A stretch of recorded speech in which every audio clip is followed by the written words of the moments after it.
We're going to move on to the next topic here.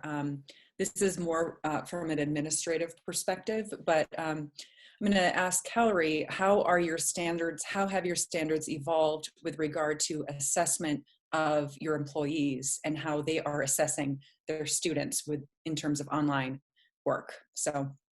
Thank you. Well, to be frank, we've become very comfortable with the term flexibility.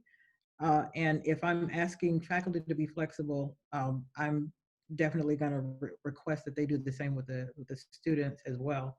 I meet with my employees on a surprise Zoom conference once a week, and I really don't use it they're not required to come, but they've 100% been attending. There's a poll in my face. Hold on. Oh, okay, there we go. They've 100% been attending, and at least to backtrack a little bit with regard to the tenure process at our level, we don't have the service part, but we do have committee membership that's a part of the tenure process and their responsibility as a faculty member.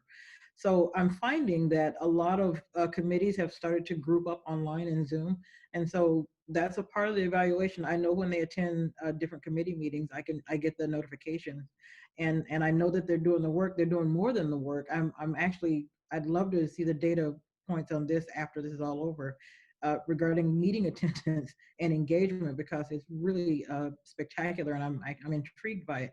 But from my perspective, I've been impressed with my faculty, and I think it's probably fairly universal that faculty will be perhaps more engaged. I mean, you mentioned service, but for our purposes, committee work, we're doing quite a bit of it, and I see it, and I'm intrigued by it, and I'm pleased with it at this point, and I'm hopeful that more folks will get on board with that concept.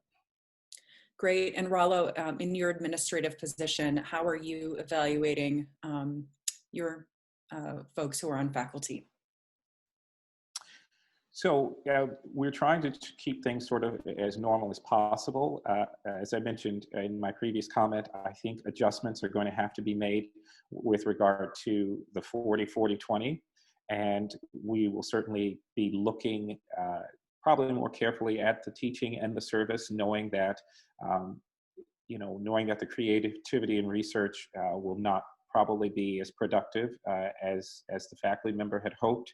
One of the things I want to encourage all faculty members to do is to make sure that you have an understanding from your administration as to how they're going to be looking at your creativity, looking at your research, looking at your teaching, and looking at your service, especially in this asterisk moment, as Michael is calling it, and really get a sense of how much the SFFs, how much your peer in-house evaluations, and versus your external evaluations, how is all of that going to sort of weigh in as you move toward your third year review, or as you move toward tenure and promotion? That's very important, so that you can have a clear sense of what the expectations are and to what extent teaching and service are going to play a role versus your scholarship and creativity. Great, thank you. And I think we have enough time to squeeze in another topic, or another question rather, about assessment. Those of you who have music education programs, how are you evaluating those who are student teaching this semester? Sorry. I'll just be brief because I want to give my colleagues an opportunity to jump in. We are still waiting from the Pennsylvania Department of Education as to whether or not they're going to waive the minimum 12-week student teaching requirement, for certification licensure. We believe they're going to, only because, obviously the students who are student teaching right now cannot have any control over what happens. So we are obviously going to grade the students based on the in-class observations that we were able to complete when they were in their student teaching placement for the first 8 weeks or so, and now we're just waiting for the Department of Education to really let us know what's happening next. Great. I'm going to move on unless our panelists want to jump in with anything else. I have a question, actually, Elizabeth. I was wondering if with changes that might happen with the tenure and promotion process for a faculty member, if Kellery and Rollo think it's important to get those things in writing, because we all know we sign letters and contracts, and is it important, if there will be any changes, is it important to get it in writing? Excellent question. Oh, I think probably, yeah. You probably want to get something in writing because memories fade, and it's more important, particularly now when it comes down to the bottom line, that you are both aware and remember it the same way. And the only way kind of to do that is by, an email, just a quick email with the ideas on it. So yeah, I think it's important because I will forget. I know, at least for me, if it's not in writing, it didn't happen. So yeah. Yes, I would say definitely get it in writing. I think any faculty member who is going to make the choice to extend their tenure promotion clock, that has to officially come through my office, and then I have to send that up to the Vice Provost's office, and I'm certain there's going to be some kind of binding communication that confirms that, so that everybody's going to be on the same page.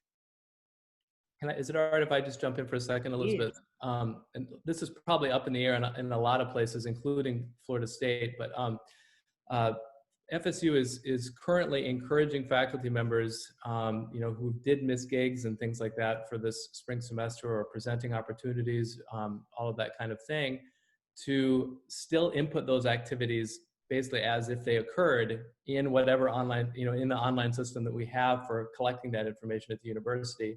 And they are in the process of trying to figure out exactly what demarcation will be necessary, an asterisk or something, that indicates that this was kind of during the COVID era or whatever. That these were invitations extended, but that didn't actually come to fruition. And so I'm sure all the universities will handle that in slightly different ways, but certainly it would behoove all faculty members to stay on top of those announcements and make certain that you're entering those things in a way that is going to be widely recognized by the university, and to make certain that those things are recorded appropriately. Can I say something? I don't want to hog the conversation, but this, what Michael brought up is very important. Especially if you were presenting on a regional or a national level, make sure that you document that. But also, that's another reason why you may want to consider taking that extra year to go up for tenure or promotion, because a high-profile engagement such as that would have most likely led to you being invited to something else, or connecting with people that would have invited you to something else. And the ramifications of that, we will never know, but taking that extra year gives you that latitude to build relationships where the opportunity was lost, given that you had a cancellation of a conference. These are all excellent points. Thank you so much, everyone. I'm going to move on to another topic here. This is a big one, recruitment and retention. We have concerns about this, of course. Mariana, you have experience working with graduate students and international students. What is happening on that front for recruitment and retention? Yeah, so we don't really fully grasp the impact that this is going to have on recruiting, but we now know that it's highly questionable that international students and scholars who are not currently living in the United States, that they'll be able to obtain a visa in time to enroll for next fall. That's for sure.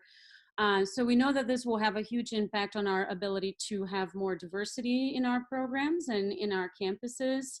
My experience this year is that I had invited a student from China to come and audition for the DMA program, and of course she couldn't come. So I'm giving her the opportunity to come next year without having to reapply. But this will also have an impact on our ability to bring faculty from other countries to come and interview at our schools. We know that universities have been discussing ways in which we can have better representation when we recruit students and staff and faculty. And there's no question that we're now more limited because of the reality that we are in. So we're going to have to work extra hard to help the international students that are here and that are navigating this situation without their family members, sometimes without knowing for sure when they'll be able to go home and what home is going to look like for them when they go back. So, I hope that we all remember that while things are really tough here now, the impact of this reality in other countries will be even greater. And we need to be able to help our international community and, hopefully continue to recruit faculty and staff and students from other countries. Thank you. Undergraduate recruitment and retention. Kellery, your thoughts on this? Thank you. I would just encourage, particularly for undergrad in general, that you continue to maintain close connection with your area high schools or community colleges. Keep those connections alive. In fact, if you can be a resource right now for them, hold a Zoom conference with the conductors in the area and help share some of the strategies that you've been using, just to keep them engaged and let them start to see you more as even a resource despite the circumstance. So for me, I think maintaining those connections, at least for right now, would mean reaching out, finding out. This might be an opportunity to even figure out who's out there and what they have to offer to you and what you have in turn to offer to them, and maintain that connection throughout this entire time. Here's a question from an attendee. What implications would there be for higher education music programs in general if we were not able to start our usual activities in the fall? Are administrators potentially forecasting a loss of tuition for many experiential programs, as most all music programs are? Are there several questions here? Are there any plans being discussed about how to mitigate the potential impact of such a tuition loss? Any of our panelists want to take that on? I'll take it on just a little bit. Given that we have so much uncertainty with the COVID-19 right now, we can't be sure that classes are going to start, on the last week of August or first part of September, whenever your school year starts. We already know that many schools have gone to 100% online learning for their summer sessions. So quite honestly, I think that administrators are going to probably have to work with faculty to come up with two scenarios and have faculty begin preparing for the start to an academic year that may be in an online format, that may morph back into a face-to-face format, or one in which you start out face-to-face and everything continues to move back toward normal, whatever that is.